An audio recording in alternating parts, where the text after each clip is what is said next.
grec kalos, beau, eidos, image, scopein.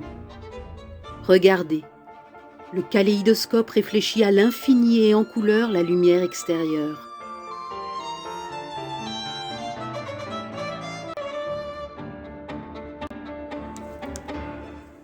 Qu'est-ce qu'une filmographie ? La question semble simple, la réponse évidente. Une filmographie est un catalogue. Quoi de plus évident et de plus simple ? Prenons les uns après les autres chaque film tourné par Brenda Blessing.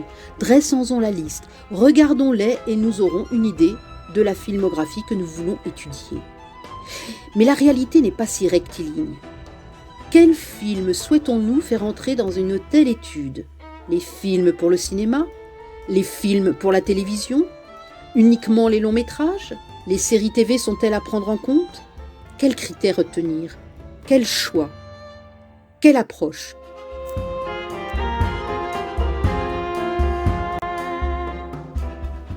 Que trouvons-nous dans la longue liste des personnages interprétés ?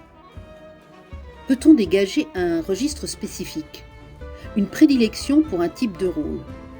Pouvons-nous nous arrêter quelques instants au-dessus de ce vaste paysage, de cette cartographie que nous avons dressée des films tournés ? Ne nous contentons pas de ce vol stationnaire qui nous a révélé autant de paysages distincts, certains montrant largement leurs étendues, d'autres occasionnant un contraste inattendu et d'autres plus secrets, tortueux et sauvages qui nous attirent de tout leur mystère et nous appellent comme des oasis insoupçonnées.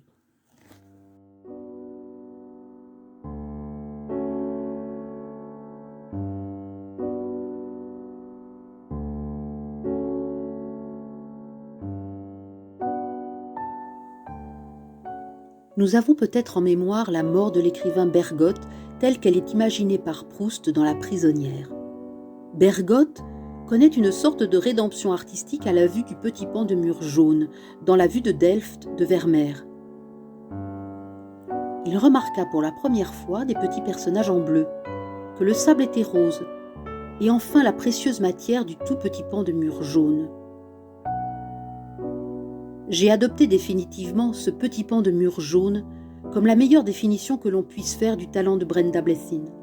Chaque touche, chaque sentiment, chaque intention dans son interprétation a l'essentielle importance et la couleur de ce détail infime du peintre hollandais sublimé par Proust. C'est tout simple, c'est un petit pan de mur, et cela éclaire précieusement le reste. C'est d'autant plus remarquable quand le rôle est ténu.